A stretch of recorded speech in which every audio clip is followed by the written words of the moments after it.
ਵਾਹਿਗੁਰੂ ਜੀ ਕਾ ਖਾਲਸਾ, ਵਾਹਿਗੁਰੂ ਜੀ ਕੀ ਫਤਿਹ ਜੀ। My name is Dr. Kirpal Singh, and our program is by Voice of Manavta TV and Meghraj Singh. Thank you for giving us the chance to present our views. Please note these views expressed in this program are strictly individual, and they are not the official policy of Voice of Manavta TV News. And welcome to all the participants as well as the audience. Again, Vaheguru Ji Ka Khalsa, Vaheguru Ji Ki Fateh, Ram Ram, Salam, Namaste, jo bhi toda pichokad hove pravan karna. This program is called Tips of Good Life or Sukhi Jeevan de Raaz, and we have just finished the Guru Nanak series, but we have left one poem which is going to be recited about Guru Nanak now before we start our next program on Guru Tegh Bahadur Sahib. So I'm going to ask Bibi Daljit Kaur to recite that poem for us. Daljit? Hanji. Vaheguru Ji Ka Khalsa, Vaheguru Ji Ki Fateh. मेरी कविता हैगी आ गुरु नानक दा धर्म। राजे राणे ते शाह सुल्तान सारे, राजे राणे ते शाह सुल्तान सारे करदे परजा ते राज तलवार दे नाल, पर गुरु नानक ने लोकां दे दिलां उत्ते राज कीता सी बड़े प्यार दे नाल। Beautiful. प्यार दी तार सी जुड़ी हुई उधर अपने यार करतार दे नाल, इधर कलयुग दे दुख उस दूर कीते दिल जोड़ के सारे संसार दे नाल। उन्हें निम्रता नाल क्रोध जित्या, उन्हें निम्रता नाल क्रोध जित्या, मिठत नाल हंकार नू वल लिया सी, उन्हें प्यार गलवकड़ी पा के ते वहां विच संसार नू वल लिया सी। Beautiful. नानक गुरु दा धर्म है बहुत उच्चा, नानक गुरु दा धर्म है बहुत उच्चा, इनू कहा जांदा सिख मत भी है। सिख मत दसदा एक परमात्मा है जो निरभौ, निर्वैर ते सतवी है। इस मत विच निम्रता, दया, धीरज, जत सतवी है, गत पतवी है। नेकी, सेवा ते परोपकार, शांति, मिठत गुण, चंगियाइयां दा तत्व भी है। ਇਹਦੇ ਵਿੱਚ ਭੰਡਾਰ ਹੈ ਗਿਆਨ ਵਾਲਾ ਤੇ ਗਿਆਨ ਅੰਦਰ ਜੀਵਨ ਜੁਗਤ ਵੀ ਹੈ। ਜੀਵਨ ਜੁਗਤ ਦੇ ਨਾਲ ਇਨਸਾਨ ਬਣਦਾ, ਜੇ ਇਨਸਾਨ ਬਣੀਏ ਮਿਲਦੀ ਮੁਕਤ ਵੀ ਹੈ। ਹੱਥੀਂ ਕਿਰਤ ਕਰਨਾ, ਖਾਣਾ ਵੰਡ ਕੇ ਤੇ ਜਪਣਾ ਇੱਕੋ ਹੀ ਇੱਕ ਨਿਰੰਕਾਰ ਹਰਦਮ, ਸੰਗਤ ਵਿੱਚ ਬਹਿਣਾ, ਪੜ੍ਹਨੀ ਗੁਰਬਾਣੀ, करना बंदियां नाल प्यार हरदम, बच के काम क्रोध ते लोभ मोह, ढाणी हौमे दी पक्की दीवार हरदम, मन जित के जग नू जित लेना, रखना जोत नू जोत विचकार हरदम। यह है धर्म उत्तम, यह है सर्ब सांझा, यह है धर्म उत्तम, यह है सर्ब सांझा, इहदे विच वसदा, ਇਹਦੇ ਵਿੱਚ ਵਸਦੀ ਚੜ੍ਹਦੀ ਕਲਾ ਵੀ ਹੈ। ਇਸ ਵਿੱਚ ਏਕਤਾ, ਅਮਰ ਪਿਆਰ ਭਰਿਆ, ਇਹਦੇ ਵਿੱਚ ਸਰਬੱਤ ਦਾ ਭਲਾ ਵੀ ਹੈ। ਨਾਨਕ ਧਰਮ ਦੱਸਦਾ ਇਸ ਸੰਸਾਰ ਅੰਦਰ ਹਰ ਇੱਕ ਧਰਮ ਚੰਗਾ ਤੇ ਈਮਾਨ ਚੰਗਾ, ਕੋਈ ਫਰਕ ਨਹੀਂ ਰਾਮ ਰਹੀਮ ਅੰਦਰ, ਹੈ ਖੁਦਾ ਚੰਗਾ ਤੇ ਭਗਵਾਨ ਚੰਗਾ। ਪਰ जो रब दी खलक नू प्यार करदा, हिंदू ओहो चंगा, मुसलमान चंगा, ऐ पर हिंदुआं मोमना दोहां विचों जिहदे अमल चंगे ओ इंसान चंगा। एक अंग्रेज लिखदा, नानक धर्म वर्गे साडे कोल जे सिੱਖੀ सिद्धांत हुंदे, सारे जग विच साडा ही मजहब हुंदा, लोक दुनिया दे दुखी ना शांत हुंदे। नानक धर्म दी नींह है सच उत्ते, ਨਾਨਕ ਧਰਮ ਦੀ ਨੀਂਹ ਹੈ ਸੱਚ ਉੱਤੇ, ਇਹਦੀ ਕਰਨੀ ਜਿਹਾ ਕਿਤੇ ਵੀ ਕਰਮ ਕੋਈ ਨਾ। ਔਰਤ ਜਾਤ ਦੀ ਲਾਜ ਤੇ ਸ਼ਰਮ ਇਹਨੂੰ, ਜਾਤ ਪਾਤ ਪਖੰਡ ਤੇ ਭਰਮ ਕੋਈ ਨਾ। ਨਾਨਕ ਨਾਮ ਜਹੀ ਕਿਤੇ ਦਵਾ ਕੋਈ ਨਾ, ਇਹਦੀ ਬਾਣੀ ਜਹੀ ਕਿਤੇ ਵੀ ਮਰਮ ਕੋਈ ਨਾ। ਸੌ ਹੱਥ ਰੱਸਾ ਤੇ ਸਿਰੇ ਤੇ ਗੰਢ ਲੋਕੋ, ਨਾਨਕ ਧਰਮ ਵਰਗਾ ਹੋਰ ਧਰਮ ਕੋਈ ਨਾ। ਸਾਇੰਸ ਸੁਖ ਦਿੱਤੇ ਪਰ ਨਾ ਚੈਨ ਦਿੱਤਾ, ਸਗੋਂ ਵਧੀ ਤਬਾਹੀ ਤੇ ਜੰਗ ਵੇਖੋ। ਸਾਬਤ ਕੀਤਾ ਅਮਰੀਕਨਾਂ ਸਿੱਖ ਬਣ ਕੇ, ਨਾਨਕ ਧਰਮ ਹੈ ਸਮੇਂ ਦੀ ਮੰਗ ਵੇਖੋ। ਅੱਜ ਹਾਲ ਜ਼ਮਾਨੇ ਦਾ ਵੇਖ ਕੇ ਤਾਂ ਕਹਿੰਦੇ ਮੇਰੇ ਕਲੇਜੇ ਨੂੰ ਸਨ ਲੋਕੋ, ਧੋਖੇ ਈਰਕਾ ਦਾ ਡੰਕਾ ਵੱਜਦਾ ਏ, ਹਰ ਥਾਂ ਝੂਠ ਦਾ ਖੜਕਦਾ ਟਨ ਲੋਕੋ। ਲੁੱਟ ਪਈ ਹੈ ਸਿਖਰ ਦੁਪਹਿਰ ਵੇਲੇ, ਬਾਕੀ ਰਾਤ ਦੀ ਨਾ ਪੁੱਛੋ ਗੱਲ ਲੋਕੋ। ਭ੍ਰਿਸ਼ਟਾਚਾਰ ਸਮਗਲਿੰਗ ਦਾ ਬੋਲਬਾਲਾ, ਲੈਂਦੀ ਪਈ ਇਨਸਾਫ ਦੀ ਖਲ ਲੋਕੋ। ਅਮਨ ਸ਼ਾਂਤੀ ਦੀ ਲੋੜ ਹੈ ਸਾਰਿਆਂ ਨੂੰ, ਆਓ ਜਿਉਣ ਦਾ ਸਿੱਖੋ ਵੱਲ ਲੋਕੋ। ਮੇਰੇ ਖਿਆਲ ਵਿੱਚ ਸਾਰਿਆਂ ਮਸਲਿਆਂ ਦਾ ਨਾਨਕ ਧਰਮ ਹੈ ਇੱਕੋ ਹੀ ਹੱਲ ਲੋਕੋ। ਮੇਰੇ ਖਿਆਲ ਵਿੱਚ ਸਾਰਿਆਂ ਮਸਲਿਆਂ ਦਾ ਨਾਨਕ ਧਰਮ ਹੈ ਇੱਕੋ ਹੀ ਹੱਲ ਲੋਕੋ। Thank you, the late wife Khalsa wife, for that beautiful poem, and it all covers very nicely and eloquently the philosophy of Guru Nanak Sahib. Thank you. Now, next we have Nirpay Singh Honi, and he is going to say something. Hanji, Nirpay Singh ji. Waheguru ji ਕਾ ਖਾਲਸਾ, ਵਾਹਿਗੁਰੂ ਜੀ ਕੀ ਫਤਿਹ। Sir ਮੈਂ ਬੇਨਤੀ ਕਰਦਾ, ਮੈਂ ਅੱਜ ਦੇ ਹਾਲਾਤ ਜੋ ਅੱਜ ਹਾਲਾਤ ਨੇ ਸਾਡੇ ਦੇਸ਼ ਦੇ ਉਹ ਬਿਆਨ ਕਰੂੰਗਾ ਜੀ। ਓਕੇ। ਕੀ ਲਿਖਾਂ ਕੁਝ ਸਮਝ ਨਹੀਂ ਆਉਂਦਾ, ਇਹ ਵਰਤ ਰਿਹਾ ਵਰਤਾਰਾ, ਧਰਮ ਦੇ ਨਾਂ ਤੇ ਪਾੜੀ ਜਾਂਦੇ ਅੱਜ ਮੁੜ ਅੰਗਰੇਜ਼ ਦੁਆਰਾ। ਦੇਸ਼ ਮੇਰਾ ਬਹੁਤ ਪਿੱਛੇ ਮੁੜਿਆ, ਕੌਣ ਬਣੂਗਾ ਯਾਰ ਸਹਾਰਾ, ਬੇਈਮਾਨਾਂ ਨੇ ਸਤਾ ਸੰਭਾਲੀ, ਲਾਉਂਦੇ ਰਹਿਣ ਜਨਤਾ ਨੂੰ ਲਾਰਾ। ਕੀ ਲਿਖਾਂ ਕੁਝ ਸਮਝ ਨਹੀਂ ਆਉਂਦਾ, ਇਹ ਵਰਤ ਰਿਹਾ ਵਰਤਾਰਾ, ਧਰਮ ਦੇ ਨਾਂ ਤੇ ਪਾੜੀ ਜਾਂਦੇ ਅੱਜ ਮੁੜ ਅੰਗਰੇਜ਼ ਦੁਆਰਾ। ਦੇਸ਼ ਮੇਰਾ ਬਹੁਤ ਪਿੱਛੇ ਮੁੜਿਆ, ਕੌਣ ਬਣੂਗਾ ਯਾਰ ਸਹਾਰਾ, ਬੇਈਮਾਨਾਂ ਨੇ ਸਤਾ ਸੰਭਾਲੀ, ਲਾਉਂਦੇ ਰਹਿਣ ਜਨਤਾ ਨੂੰ ਲਾਰਾ। ਧਰਮ ਅਸਥਾਨਾਂ ਪਾਖੰਡ ਰਹਿ ਗਿਆ, ਤਾਈਓ ਕਰਤਾ ਰੱਬ ਨੇ ਕਾਰਾ, ਰੱਬ ਦੇ ਨਾਮ ਦੇ ਵਸਤਰ ਪਹਿਨੇ, ਅੰਦਰ ਵਗੇ ਨਫ਼ਰਤ ਦੀ ਧਾਰਾ। ਦੇਖਣ ਨੂੰ ਭਾਵੇਂ ਬਾਬੇ ਲੱਗਦੇ, ਚੱਕੀ ਫਿਰਨ ਹੱਥਾਂ ਵਿੱਚ ਆਰਾ, ਵਿੱਚ ਇਮਾਰਤ ਰੱਬ ਨਹੀਂ ਰਹਿੰਦਾ, ਮੰਦਰ ਮਸਜਿਦ ਨਾ ਗੁਰਦੁਆਰਾ। ਵਿੱਚ ਇਮਾਰਤ ਰੱਬ ਨਹੀਂ ਰਹਿੰਦਾ, ਮੰਦਰ ਮਸਜਿਦ ਨਾ ਗੁਰਦੁਆਰਾ। ਰੱਬ ਤਾਂ ਤੇਰੇ ਅੰਦਰ ਸੱਜਣਾ, ਪਰ ਤੈਥੋਂ ਵਿਛੜ ਗਿਆ ਕਿਨਾਰਾ। ਧੀਆਂ ਭੈਣਾਂ ਨੂੰ ਜਿੱਥੇ ਮਿਲੇ ਨਾ ਇੱਜ਼ਤ, ਕਿਵੇਂ ਕਹਾਂ ਹਿੰਦੁਸਤਾਨ ਹਮਾਰਾ, ਕਿਵੇਂ ਕਹਾਂ ਹਿੰਦੁਸਤਾਨ ਹਮਾਰਾ। ਅੱਜ ਸੜਕਾਂ ਤੇ ਭੁੱਖਣ ਭਾਣਾ, ਦੇਖ ਉੜਦਾ ਕਿਸਾਨ ਵਿਚਾਰਾ।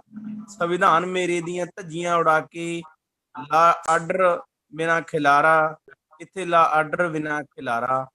ਹੁਣ ਨਿਰਭੈ ਸਿਆਂ ਰੱਬ ਹੀ ਰਾਖਾ, ਇੱਥੇ ਜਨਮ ਨਹੀਂ ਲੈਣਾ ਦੁਆਰਾ। ਹੁਣ ਨਿਰਭੈ ਸਿਆਂ ਰੱਬ ਹੀ ਰਾਖਾ, ਇੱਥੇ ਜਨਮ ਨਹੀਂ ਲੈਣਾ ਦੁਆਰਾ, ਇੱਥੇ ਜਨਮ ਨਹੀਂ ਲੈਣਾ ਦੁਆਰਾ। ਵਾਹਿਗੁਰੂ ਜੀ ਕਾ ਖਾਲਸਾ, ਵਾਹਿਗੁਰੂ ਜੀ ਕੀ ਫਤਿਹ। Thank you, Nirpay Singh. Both these poems are great and excellent. Actually, they sum up our philosophy and also how we have drifted away from the philosophy, that we are going through such a decline and a difficult situation. And our farmers, not only from Punjab, from Haryana and all over, they are gathering surrounding Delhi because there is such a chaos going on in the country. By introducing corporate farming and other kinds of so-called reforms, which are actually to snatch away the lands of the people and make them poor. And all the reforms brought about Banda Singh Bahadur to all the power to the workers is being changed into a different type of situation, which is so sad, so sad. Having said that, well, thank you again, both of you, for reading these poems, talking about what our mission is supposed to be and where it is going. And hopefully our discussions further will enlighten us how to change the situation for the better by Guru's grace. And now during this month of December, we have Guru Tegh Bahadur Ji's, who was born in Amritsar, son of Guru Har Gobind Sahib, and then he was executed in Delhi by orders of the Aurangzeb, unfortunately, for defending the right of freedom to worship, not just for the Hindus, but for the whole world. So nowadays we have declaration or UN Declaration of Human Rights, which came into existence in 1948. But Guru Sahib's Shahidi goes on 1675. So see how ahead the Gurus were in their pursuit for liberty, for equality, liberty, and fraternity, how they were way, way ahead of any modern ideology. So to be able to appreciate all that, we have to discuss things more. At this stage, I'm going to ask Dr. Kulvinder Singh to talk about his views about Guru Tegh Bahadur Sahib. Dr. Kulvinder Singh ji? Hanji, yes, sir. For 3 minutes. Right, sir.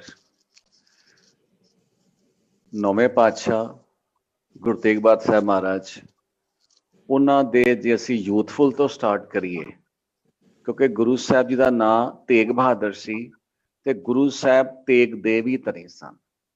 ਕਿਉਂਕਿ ਨਹੀਂ ਤੇ ਆਮ ਤੌਰ ਤੇ ਮਨ ਦੇ ਵਿੱਚ ਸਵਾਲ ਉੱਠ ਸਕਦਾ ਹੈ, ਜਿਹੜੇ ਬੰਦਾ ਗੁਰੂ ਸਾਹਿਬ ਦੀ ਹਿਸਟਰੀ ਤੋਂ ਪੂਰਾ ਜਾਣੋ ਨਹੀਂ, ਕਿ ਜੇ ਗੁਰੂ ਸਾਹਿਬਾਨ ਨੇ ਸ਼ਾਂਤਮਈ ਸ਼ਹੀਦੀ ਦਿੱਤੀ ਹੈ ਤੇ ਸ਼ਾਇਦ ਗੁਰੂ ਸਾਹਿਬ ਲੜਨਾ ਨਹੀਂ ਸੀ ਜਾਣਦੇ, ਸ਼ਾਇਦ ਉਹ ਅਚਵਾਰੀਅਰ ਚੀਜ਼ਾਂ ਨਹੀਂ ਸਨ ਹੈਗੀਆਂ। ਪਰ ਇਤਿਹਾਸ ਦੱਸਦਾ ਹੈ ਕਿ 6ਵੇਂ ਪਾਤਸ਼ਾਹ ਜੀ ਨੇ ਜਿਹੜੀ ਚੌਥੀ ਜੰਗ ਲੜੀ ਹੈ, ਚੌਥੀ ਜੰਗ ਦੇ ਵਿੱਚ ਪੈਂਦੇ ਖਾਂ ਹੀ ਜਿਹੜਾ ਗੁਰੂ ਸਾਹਿਬਾਂ ਨੇ ਆਪ ਹੀ ਪਾਲ ਕੇ ਪੋਸ ਕੇ ਵੱਡਾ ਕੀਤਾ ਸੀ, ਉਹਨੂੰ ਹੰਕਾਰ ਆ ਗਿਆ। ਕੁਛ ਲੋਕਾਂ ਦੀ ਚੁੱਕ ਦੇਣ ਤੇ, ਉਹਦੇ ਰਿਸ਼ਤੇਦਾਰਾਂ ਦੀ ਚੁੱਕ ਦੇਣ ਤੇ ਉਹੀ ਮੁਗਲ ਫੌਜਾਂ ਨਾਲ ਰਲ ਕੇ ਤੇ ਗੁਰੂ ਸਾਹਿਬ ਤੇ ਅਟੈਕ ਕਰਨ ਵਾਸਤੇ ਆ ਗਿਆ।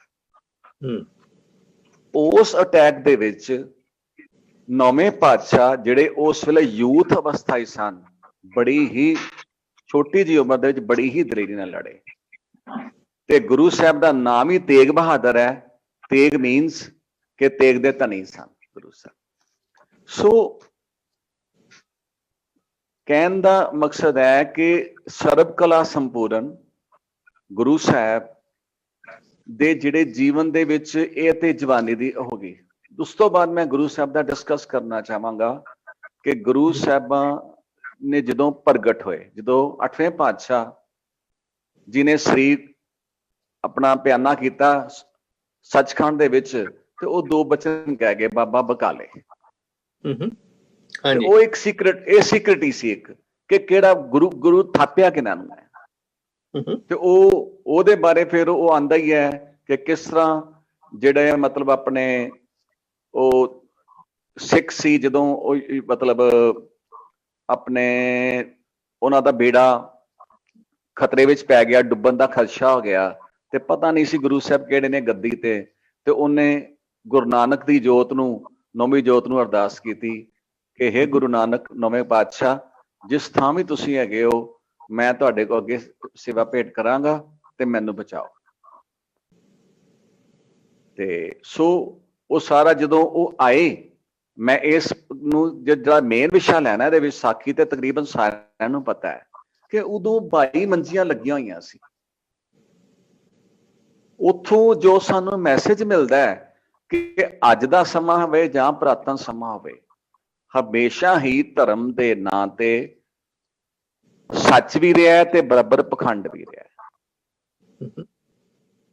ਪਰ ਇਹਦਾ ਮਤਲਬ ਦੂਜਾ ਸਾਨੂੰ ਮੈਸੇਜ ਵੀ ਮਿਲਦਾ ਹੈ ਕਿ ਅਸੀਂ ਪਖੰਡ ਦੇ ਨਾਲ ਨਾਲ ਸੱਚ ਦੀ ਖੋਜ ਬੰਦ ਵੀ ਨਹੀਂ ਕਰਨੀ। Yes, very important. ਸੱਚ ਦੀ ਖੋਜ ਬੰਦ ਨਹੀਂ ਹੋ ਸਕਦੀ, ਕਿਉਂਕਿ ਜੇਕਰ ਆਪਣਾ ਉਹ ਜਿਹੜੇ ਸਨ ਆਪਣੇ ਗੁਰੂ ਲਾਧੋਰੇ ਮੱਖਣ ਸ਼ਾਹ ਜੀ, ਜੇਕਰ ਉਹ ਡਿਸਕਰੇਜ ਹੋ ਜਾਂਦੇ, ਕੋਸ਼ਿਸ਼ ਨਾ ਕਰਦੇ ਵੀ ਇੱਥੇ ਬਾਈਆਂ ਚੋਂ ਮੈਂ ਕਿਹਨੂੰ ਲੱਭਾਂ, ਤੇ ਉਹ ਸ਼ਾਇਦ ਉਹ ਇੱਕ ਇਤਿਹਾਸ ਜਿਹੜਾ ਲੁਕਿਆ ਹੀ ਰਹਿ ਜਾਂਦਾ। ਗੁਰੂ ਨੇ ਖੈਰ ਪ੍ਰਗਟ, ਗੁਰੂ ਦਾ ਇਤਿਹਾਸ ਤੇ ਕੀ ਲੁਕਣਾ, ਸੰਸਾਰੀ ਤੌਰ ਤੇ ਮੈਂ ਗੱਲ ਕਰ ਰਿਹਾ। ਸੋ ਕਿਸ ਤਰ੍ਹਾਂ ਭਾਈ ਮੱਖਣ ਸ਼ਾਹ ਜੀ ਨੇ 22 ਮੰਜੀਆਂ ਤੇ ਮੱਥਾ ਟੇਕਿਆ, ਪਰ ਸਾਰਿਆਂ ਨੇ ਉਹਨਾਂ ਨੂੰ ਆਸ਼ੀਰਵਾਦ ਦੇਈ ਗਏ, ਲੇਕਿਨ ਉਹਨਾਂ ਨੂੰ ਪਤਾ ਲੱਗ ਗਿਆ ਵੀ ਇਹ ਸੱਚਾ ਕੋਈ ਵੀ ਨਹੀਂ, ਕੋਈ ਵੀ ਆਪਣੀ ਚੀਜ਼ ਨਹੀਂ ਮੰਗਦਾ ਪਿਆ। ਤੇ ਅਖੀਰ ਤੇ ਕਹਿੰਦੇ ਉਹਨਾਂ ਦੇ ਮਨ 'ਚ ਥੋੜੀ ਨਿਰਾਸ਼ਾ ਹੋਈ ਕਿ ਬਾਈਆਂ 'ਚ ਕੋਈ ਵੀ ਨਹੀਂ ਹੈਗਾ। ਫਿਰ ਜਦੋਂ ਉਹਨਾਂ ਆਸੇ ਪਾਸੇ ਪੁੱਛਿਆ ਤੇ ਉਹਨਾਂ ਕਿਹਾ ਵੀ ਕੋਈ ਇੱਕ ਸਾਧੂ ਬਿਲਕੁਲ ਮਤਲਬ ਨਿਮੋ ਝੋਨਾ ਜੋ ਕੇ ਬੈਠਾ ਹੁੰਦਾ, ਥੱਲੇ ਭੋਰੇ 'ਚ ਵੀ ਹੁੰਦਾ। ਤੇ ਉਹਨੇ ਸੋਚਿਆ ਆਪਾਂ ਉੱਥੇ ਵੀ ਚੱਲੀਏ। ਤੇ ਉੱਥੇ ਜਦੋਂ ਗਿਆ ਤੇ ਬਾਕੀ ਜਿਹੜੇ ਪਖੰਡੀ ਹੁੰਦੇ ਨੇ ਉਹਨਾਂ ਤੇ ਬੜੇ ਡੰਬਰ ਕੀਤੇ ਹੁੰਦੇ ਆ, ਬੜੀਆਂ ਸਿਆਫਤਾਂ ਕੀਤੀਆਂ ਹੁੰਦੀਆਂ, ਤੇ ਗੁਰੂ ਸਾਹਿਬ ਬਿਲਕੁਲ ਸਿੰਪਲ ਨਿਮਰਤਾ ਦੀ ਮੂਰਤ ਤੇ ਲੁੱਕ ਕੇ ਬੈਠੇ ਹੋਏ। ਪਰ ਜਦੋਂ ਫਿਰ ਉਹਨੇ ਭੇਟਾ ਰੱਖੀ 5 ਮੋਹਰਾਂ ਤੇ ਗੁਰੂ ਸਾਹਿਬ ਹੱਸਣ ਲੱਗ ਪਏ ਕਿ ਅਰਦਾਸ 500 ਦੀ ਕਰਦਾ ਤੇ ਕੀ ਗੱਲ 5 ਮੋਹਰਾਂ ਰੱਖਦਾ ਪਿਆ ਮੈਂ।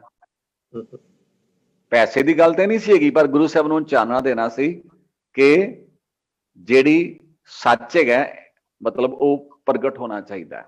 ਤੇ ਫਿਰ ਮੱਖਣ ਸ਼ਾਹ ਨੇ ਬਾਹਰ ਆ ਕੇ ਕਿਹਾ ਗੁਰੂ ਲਾ ਦੋਰੇ, ਗੁਰੂ ਰਾ ਦੋਰੇ, Baba Bakala Sahib. Thank you ji, thank you. ਹਾਂਜੀ ਠੀਕ ਹੈ, thank you. Thank you for sharing. So what it shows us is, you know, the good and bad has been coexistence. ਜੇ ਮਹਾਰਾਜ ਜਪਜੀ ਸਾਹਿਬ ਕਹਿੰਦੇ ਸੰਖ ਜਪ ਸੰਖ ਪਾਓ, ਦੂਜੇ ਪਾਸੇ ਸੰਖ ਮੁਰਖੰਦ ਖੋਰ, ਨਾਲੋਂ ਨਾਲ ਹੀ ਚੱਲਦੇ ਆਏ ਨੇ। ਲੈ ਗੁਰੂ ਨਾਨਕ ਸਾਹਿਬ ਤੋਂ ਇੱਕ ਪਾਸੇ ਭਾਈ ਲਾਲੋ ਆ, ਦੂਜੇ ਪਾਸੇ ਮਲਕ ਭਾਗੋ ਆ। ਇਸੇ ਤਰ੍ਹਾਂ ਹੀ ਬਾਕੀ ਗੁਰੂਆਂ ਦੇ ਸਮਿਆਂ ਦੇ ਮੌਕੇ। ਪਰ ਸਾਨੂੰ ਸਭ ਕੁਝ ਜੋ ਸਿਖਾਉਂਦੇ ਨੇ ਗੁਰੂ ਸਾਹਿਬ ਉਹ ਕਿ how to continue our quest for truth and ਸਰਬੱਤ ਦਾ ਭਲਾ। No matter what people say, ਕੋਈ ਵੀ ਕਰੀ ਜਾਣ ਲੋਕ, ਅਸੀਂ ਜਿਹੜਾ ਆਪਣਾ ਰਾਹ ਉਹ ਮਨਜੀਤ ਹੈ ਜਗਜੀਤ ਦੇ ਅਸੂਲਾਂ ਤੇ ਚੱਲਦੇ ਹੋਏ ਉਹ ਗਾਂ ਦੀ ਗਾਂ ਵਧੀ ਜਾਣਾ। That's why Guru Tegh Bahadur Sahib, when he wasn't allowed to enter into Darbar Sahib, ਤੇ ਬਾਹਰੋਂ ਹੀ ਮੱਥਾ ਟੇਕ ਕੇ ਗਾਂ ਚਲੇ ਗਏ ਤੇ ਉਹ ਕੀਰਤਪੁਰ ਸਾਹਿਬ ਵੱਲ ਤੇ ਅਨੰਦਪੁਰ ਸਾਹਿਬ ਜਾ ਕੇ ਵਸਾਇਆ। ਪਰ ਉਹਨਾਂ ਨੇ ਲੜਾਈ ਨਹੀਂ ਬੰਨੀ। ਸੋ ਜਦੋਂ ਕਿ ਧਰਮ ਜਿਹੜਾ ਸੀਗਾ ਧੀਰਜਮਾਲ ਜਿਹੜਾ ਸੀਗਾ ਉਹਨਾਂ ਦਾ ਨੈਫਿਊ, ਉਹਦੇ ਬਸੰਦਾ ਨੇ ਗੋਲੀ ਚਲਾਈ ਤੇ ਮਹਾਰਾਜ ਨੇ ਫਿਰ ਵੀ ਉਹਨਾਂ ਦੀ ਸਿੱਖਾਂ ਨੂੰ ਕਿਹਾ ਨਹੀਂ ਤੁਸੀਂ ਪੇਸ਼ੈਂਸ ਕਰੋ, ਆਪਾਂ ਲੜਾਈ ਨਹੀਂ ਕਰਨੀ ਹੈ ਇਹਨਾਂ ਦੀ। ਸੋ ਜੋ ਗੁੱਸੇ 'ਚ ਲੁੱਟ-ਪੁੱਟ ਕੇ ਲੈ ਕੇ ਵੀ ਆਏ ਸੀ ਉੱਤੇ ਦਰਿਆ ਦੇ ਕਿਨਾਰੇ ਤੇ ਛੱਡ ਕੇ ਗਾਂ ਨੂੰ ਚੱਲਦੇ ਗਏ। ਸੋ ਭਾਵ ਇਹ ਕਿ Guru Sahib was you know angel of mercy ਜਿਹਨੂੰ ਕਹਿੰਦੇ ਆ ਆਮ ਲੈਂਗੁਏਜ ਦੇ ਵਿੱਚ।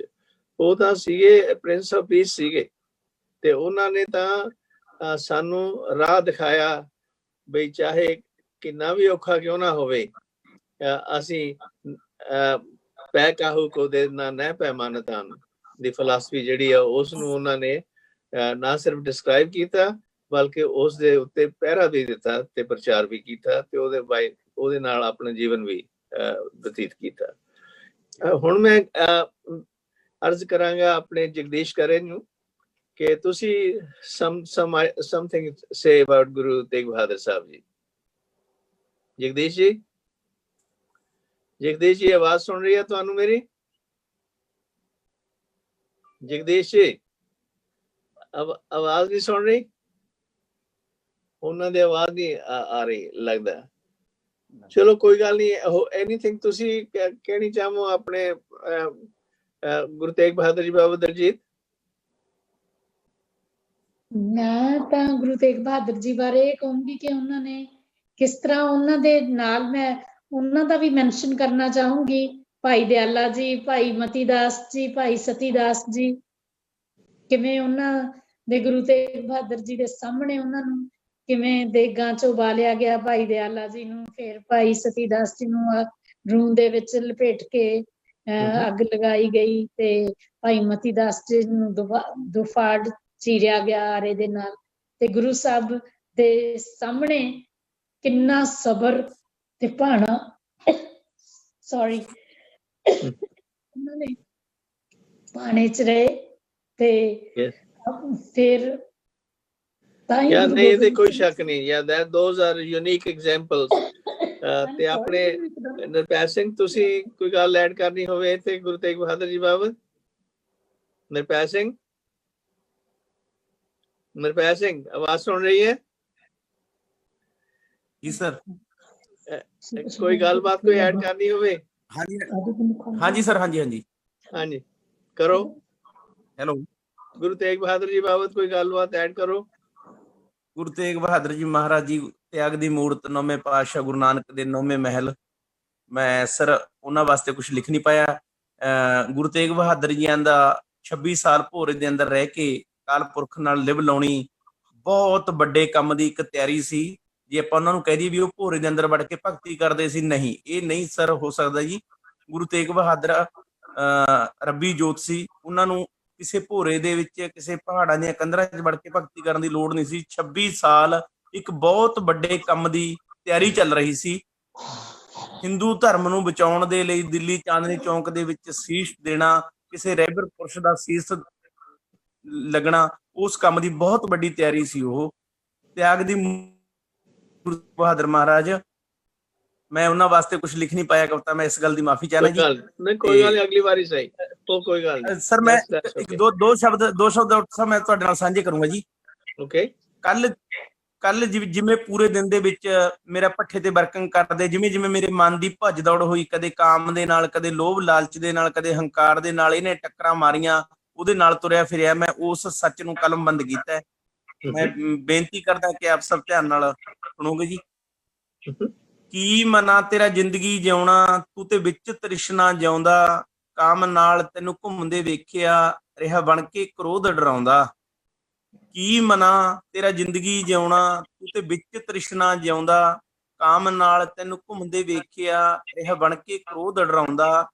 ਤੂੰ ਅਹੰਕਾਰੀ ਬੜਕਾ ਮਾਰੀਆਂ, ਸੱਚੀ ਦੱਸ ਕੀ ਮਨਾ ਕਹਾਉਂਦਾ, ਲੋਭ ਲਾਲਚ ਦੀਆਂ ਹੱਦਾਂ ਟੱਪੀਆਂ, ਰਿਹਾ ਮੋਹ ਨਾਲ ਸਿੰਘ ਫਸਾਉਂਦਾ, ਰਿਹਾ ਮੋਹ ਨਾਲ ਸਿੰਘ ਫਸਾਉਂਦਾ।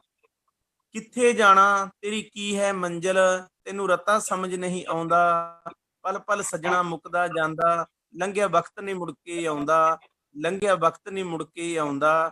ਚੱਲ ਨਿਰਭੈ ਸਿਆਂ ਉੱਤੇ ਚੱਲੀਏ, ਜਿਹੜਾ ਆਵਣ ਜਾਣ ਮਟਾਉਂਦਾ, ਕਮਲਿਆ ਆਵਣ ਜਾਣ ਮਟਾਉਂਦਾ, ਜਿਹੜਾ ਆਵਣ ਜਾਣ ਮਟਾਉਂਦਾ।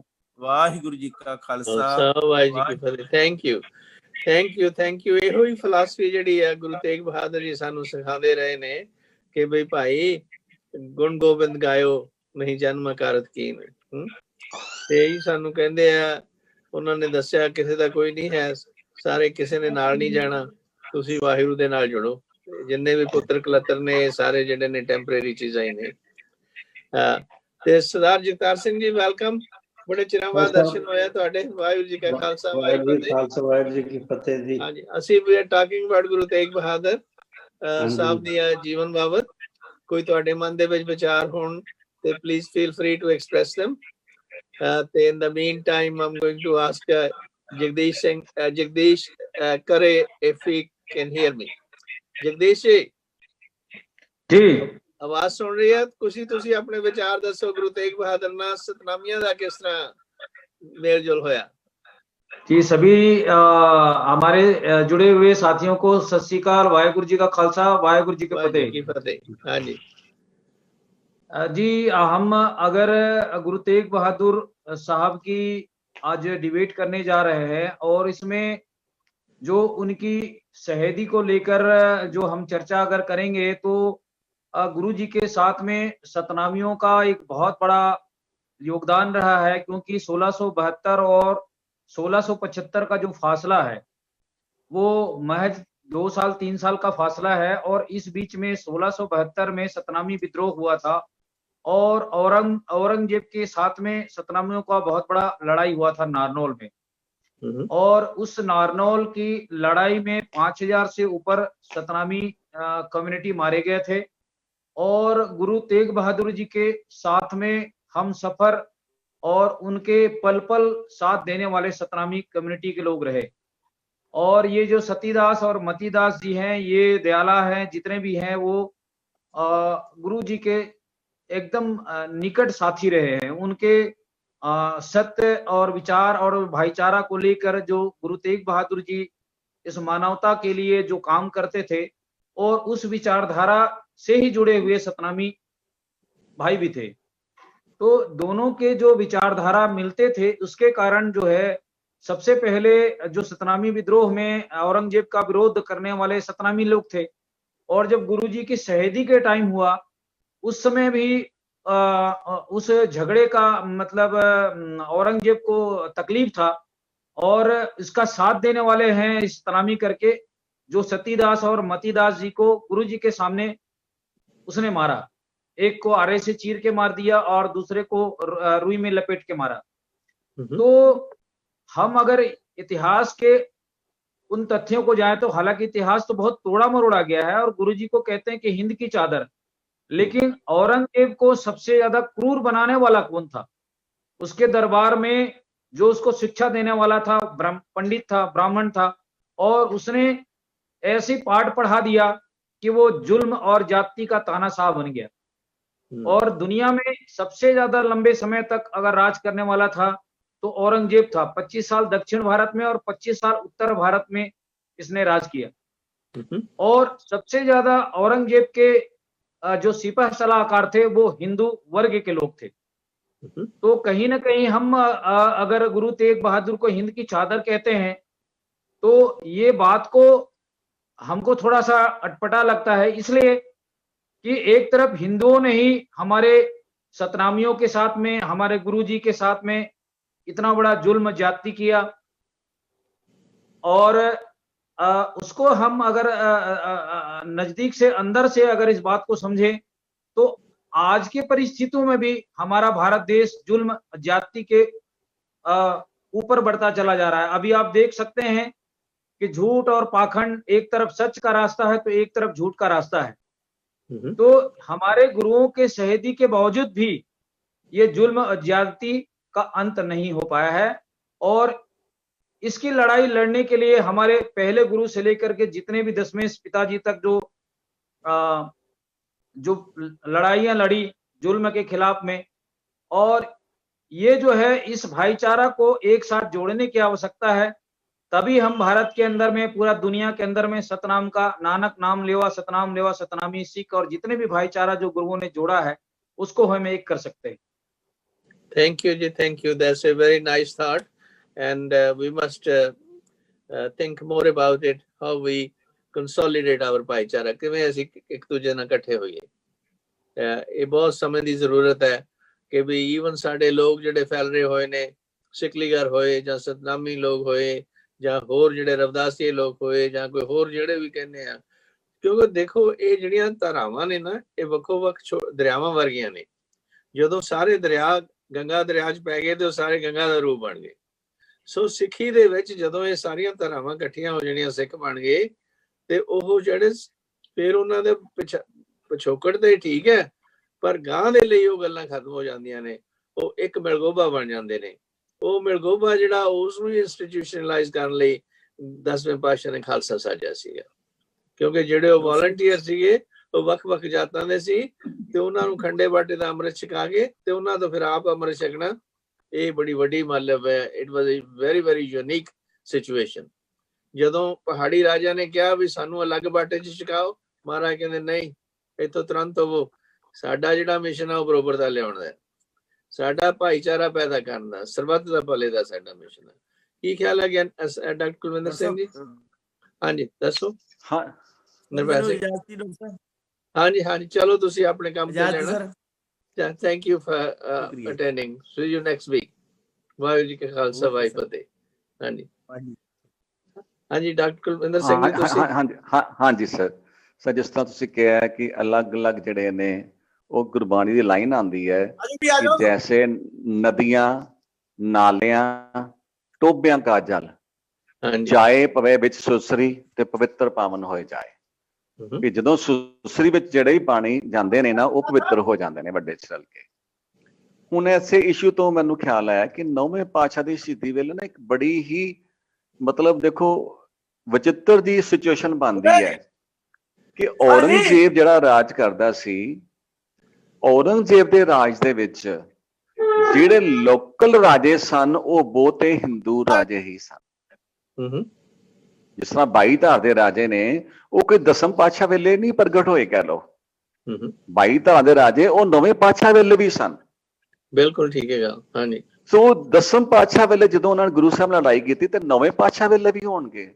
ਦੇਖੋ ਕਿੰਨੀ ਹੈਰਾਨਗੀ ਹੁੰਦੀ ਹੈ ਕਿ ਹਿੰਦੂ ਰਾਜੇ ਹੋਣ, ਲੇਕਿਨ ਸੱਤਾ ਦਾ ਲਾਲਚ ਇੰਨਾ ਕਿ ਔਰੰਗਜ਼ੇਬ ਜਿਹੜਾ ਵੱਡਾ ਰਾਜਾ ਬਾਦਸ਼ਾਹ ਹੁੰਦਾ ਸੀ ਉਹ ਆਪ ਟੈਕਸ ਨਹੀਂ ਸੀ ਕਰਾਉਂਦਾ। ਉਹ ਇਹਨਾਂ ਰਾਜਿਆਂ ਨੂੰ ਪਾਵਰ ਕਰ ਦਿੰਦਾ ਸੀ ਕਿ ਮੈਨੂੰ ਟੈਕਸ ਕਰਾਓ, ਲੋਕਾਂ ਨੂੰ ਜਿੰਨਾ ਮਰਜ਼ੀ ਤੰਗ ਕਰੋ, ਮੈਨੂੰ ਇੰਨਾ ਟੈਕਸ ਚਾਹੀਦਾ। ਤੇ ਇਹ ਰਾਜੇ ਆਪਣੇ ਧਰਮ ਦੇ ਹੋਣ ਦੇ ਬਾਵਜੂਦ ਵੀ ਕੀ ਕਰਦੇ ਸਨ ਕਿ ਨਾਲੇ ਦੇ ਲੋਕਾਂ ਦੇ ਤਸ਼ੱਦਦ ਕਰਦੇ ਸਨ ਤੇ ਨਾਲ ਲੋਕਾਂ ਨੂੰ ਮੋਟੀਵੇਟ ਕਰਦੇ ਸਨ ਕਿ ਬਾਦਸ਼ਾਹ ਮਾੜਾ ਨਹੀਂ ਹੈਗਾ, ਕਿ ਜਿਹਦੀ ਸੱਤਾ ਦੇ ਥੱਲੇ ਆਪ ਜੀ ਦੀ ਇਹ ਚੌਰ ਬਰਦਾਰ ਕਰਦੇ ਪਏ ਨੇ ਉਹਨੂੰ ਮਾੜਾ ਨਹੀਂ ਕਹਿ ਸਕਦੇ। ਇਹ ਨਹੀਂ ਹੋ ਸਕਦਾ ਕਿ ਪਬਲਿਕ ਚ ਉਹਨੂੰ ਕਹਿਣ ਮਾੜਾ ਹੈ। ਤੇ ਸੋ ਇੰਨੇ ਸਵਾਲ ਬੜਾ ਪਚੀਦਾ ਪੈਦਾ ਹੁੰਦਾ ਕਿ ਇੰਨੇ ਹਿੰਦੂ ਰਾਜੇ ਹੁੰਦਿਆਂ ਵੀ ਔਰੰਗਜ਼ੇਬ ਕੀ ਕਰਦਾ ਸੀ ਕਿ ਜਬਰੀ ਜਨੇਊ ਲਵਾ ਰਿਹਾ ਸੀ। ਯੈਸ, ਹਾਂਜੀ, ਜਬਰੀ ਜਨੇਊ ਲਾ ਰਿਹਾ ਸੀ, ਲੇਕਿਨ ਸੱਤਾ ਦਾ ਲਾਲਚ ਕਿ ਉਹ ਹਿੰਦੂ ਹੁੰਦਿਆਂ ਵੀ ਉਹਦੇ ਅਗੇਂਸਟ ਬੋਲ ਹੀ ਨਹੀਂ ਸੀ ਰਹੇ। Very interesting point. ਇਸੇ ਤਰ੍ਹਾਂ ਹੀ ਦੇਖੋ, ਜੇ ਹੁਣ ਬਾਦਲ ਹੋਣੀ ਜੁੜੇ ਰਹੇ ਨੇ ਤੇ ਬੀਜੇਪੀ ਵਾਲਿਆਂ ਦੇ ਨਾਲ, ਉਹੀ ਬੀਜੇਪੀ ਵਾਲੇ ਜਿਹੜੇ ਨੇ ਹੁਣ ਚੱਕਰ ਲਵਾ ਰਹੇ ਨੇ, ਗਲਤ ਕੰਮ ਕਰ ਰਹੇ ਨੇ, ਤੇ ਸਾਡੇ ਵਿੱਚੋਂ ਹੀ ਜਿਹੜੇ ਝੋਲੀ ਚੁੱਕ ਨੇ ਇਸ ਤਰ੍ਹਾਂ ਦੀਆਂ ਚੀਜ਼ਾਂ ਕਰਦੇ ਆ ਰਹੇ ਨੇ। ਮੈਂ ਆਲ ਗੋ ਟੂ ਜਗਤਾਰ ਸਿੰਘ ਹੁਣੀ। ਸਰਦਾਰ ਜਗਤਾਰ ਸਿੰਘ ਜੀ, ਤੁਸੀਂ ਆਪਣੇ ਕੋਈ ਵਿਚਾਰ ਦੱਸੋ। ਹਾਂਜੀ, ਗੱਲ ਇਸ ਤਰ੍ਹਾਂ ਹੈਗੀ ਕਿ ਆਪਣੇ ਪਰਸਨਲ ਗੇਨਸ ਦੇ ਪਿੱਛੇ ਲੋਕ ਹੋ ਕੇ ਆਪਣੇ ਬੰਦਿਆਂ ਦੇ ਐਂਟੀ ਹੋ ਜਾਂਦੇ ਨੇ। ਜਿਸ ਤਰ੍ਹਾਂ ਹੁਣੇ ਗੱਲ ਹੋ ਰਹੀ ਸੀ, ਜਿਹੜੇ ਹਿੰਦੂ ਰਾਜੇ ਸੀਗੇ ਉਹ ਇਹਦੇ ਝੋਲੀ ਚੁੱਕ ਬਣ ਗਏ। ਉਹ ਕਿਉਂ? ਕਿਉਂਕਿ ਉਹ ਆਪਣੀ ਜਿਹੜੀ ਗਤੀਆਂ ਹੈ ਉਹ ਕਾਇਮ ਰੱਖਣਾ ਚਾਹੁੰਦੇ ਵੀ ਕਿਤੇ ਸਾਨੂੰ ਹੀ ਨਾ ਮਰਜ ਕਰਕੇ ਤੇ ਸਾਡਾ ਰਾਜ ਖੋ ਕੇ ਲੈ ਜਾਵੇ। ਤੇ ਦੂਜੀ ਗੱਲ ਹੈਗੀ, ਜਿਵੇਂ ਹੁਣ ਡਾਕਟਰ ਸਾਹਿਬ ਨੇ ਵੀ ਦੱਸਿਆ, ਜਿਹੜਾ ਜਨੇਊ ਦੀ ਗੱਲ ਹੈ, ਵੀ ਜਨੇਊ ਔਰੰਗਜ਼ੇਬ ਦੀ ਪਾਲਿਸੀ ਸੀਗੀ ਵੀ ਮੈਂ ਵੱਧ ਤੋਂ ਵੱਧ ਇਸਲਾਮ ਧਰਮ ਕਾਇਮ ਕਰਾਂ ਇੰਡੀਆ ਦੇ ਵਿੱਚ। ਤੇ ਉਹ ਫੋਰਸੀਬਲ ਕਨਵਰਜਨ ਦੇ ਵਿੱਚ ਯਕੀਨ ਰੱਖਦਾ ਸੀ। ਹੋਰ ਇਦੋਂ ਪਹਿਲਾਂ ਦੇ ਜਿਹੜੇ ਮੁਗਲ ਰਾਜੇ ਸੀ ਉਹ ਇੰਨਾ ਨਹੀਂ ਸੀ ਕਰਦੇ ਜਿੰਨਾ ਇਹਨੇ ਸ਼ੁਰੂ ਕੀਤਾ ਕੰਮ। ਇਹ ਤਾਂ ਕਹਿੰਦੇ ਕਿ 1.25 ਮਣ ਪਤਾ ਨਹੀਂ ਕਹਿੰਦੇ ਸੀ ਵੀ ਜਨੇਊ ਪਹਿਲਾਂ ਮੈਨੂੰ ਲਾ ਕੇ ਲਿਆਓ, ਇੰਨੇ ਬੰਦਿਆਂ ਨੂੰ ਕਨਵਰਟ ਕਰੋ, ਫਿਰ ਮੈਂ ਕੁਛ ਅੱਗੇ ਖਾਊਂਗਾ। तो ये पॉलिसी ये सीगी। लेकिन जब फिर किरपा राम हुणी आए कश्मीर तो उन्होंने अपना तकलीफ दसी भी सानू जबरदस्ती कहंदा कि तुसी इस्लाम धर्म कायम करो भी तुसी साडी हेल्प करो। तो गुरु तेग बहादुर जी ने उन्हां दी हेल्प वास्ते अपनी शहीदी दिती। इत्थे एक विलक्षण गल ये हैगी कि आम तौर दे उपर बंदा किसी दी हेल्प करदा ਉਹਦੇ ਵਿੱਚ ਉਹਨਾਂ ਦਾ ਕੋਈ ਪਰਸਨਲ ਗੇਨ ਹੁੰਦਾ, ਲੇਕਿਨ ਇੱਥੇ ਗੁਰੂ ਤੇਗ ਬਹਾਦਰ ਜੀ ਨੇ ਸਿਰਫ ਹਿੰਦੂ ਧਰਮ ਜਾਂ ਕਹਿ ਲਓ ਦੂਜੇ ਧਰਮਾਂ ਦੇ ਖਾਤਰ ਇਹ ਇੱਕ ਵਿਲੱਖਣ ਗੱਲ ਕੀਤੀ ਵੀ ਉਹਨਾਂ ਦੀ ਹੈਲਪ ਕਰਨ ਵਾਸਤੇ ਆਪਣੀ ਉਹਨਾਂ ਨੇ ਸ਼ਹੀਦੀ ਦਿੱਤੀ। ਤੇ ਦੂਜੀ ਗੱਲ ਇਹ ਵੀ ਹੈ ਕਿ ਨਾਰਮਲੀ ਫਿਰ ਕੀ ਹੁੰਦਾ ਕਿ ਜਿਹੜੇ ਰਾਜੇ ਹੁੰਦੇ ਨੇ ਉਹ ਆਪਣੇ ਬੰਦੇ ਭੇਜਦੇ ਆ ਕਿ ਉਹਨਾਂ ਨੂੰ ਪਕੜ ਕੇ ਲਿਆਓ। ਇਹ ਆਪ ਗਏ ਉਧਰ ਲੰਦ ਵਿੱਚ, ਫਿਰ ਉਹਨਾਂ ਨੂੰ ਪਕੜ ਕੇ ਤੇ ਅੱਗੇ ਦਿੱਲੀ ਲੈ ਗਏ। ਇਹ ਦੋ ਤਿੰਨ ਗੱਲਾਂ ਦੇਖਣ ਵਾਲੀਆਂ ਕਿ ਇਹ ਆਪ ਗਏ, ਦੂਜੀ ਗੱਲ ਇਹਨਾਂ ਨੇ ਦੂਜੇ ਧਰਮ ਦੀ ਰੱਖਿਆ ਵਾਸਤੇ ਆਪਣੀ ਸ਼ਹੀਦੀ। ਹਾਂਜੀ ਠੀਕ ਹੈ ਗੱਲ ਤੁਹਾਡੀ ਬਿਲਕੁਲ। I think we have a little problem, technology problem. ਆਵਾਜ਼ ਸੁਣ ਰਹੀ ਹੈ? ਹਾਂਜੀ ਸੁਣ ਰਹੀ ਹੈ ਜੀ। ਜਗਤਾਰ ਸਿੰਘ ਜੀ ਤੁਹਾਡੀ ਸੁਣ ਰਹੀ ਆਵਾਜ਼ ਤੁਹਾਨੂੰ? ਹਾਂਜੀ ਸੁਣ ਰਹੀ ਹੈ ਜੀ। ਬਸ ਮੈਂ ਇਹ ਗੱਲਾਂ ਮੈਂਸ਼ਨ ਕਰਨੀਆਂ ਚਾਹੁੰਦਾ ਸੀ ਜ਼ਰੂਰ। ਅੱਛਾ ਥੈਂਕ ਯੂ ਜੀ, thank you for sharing that.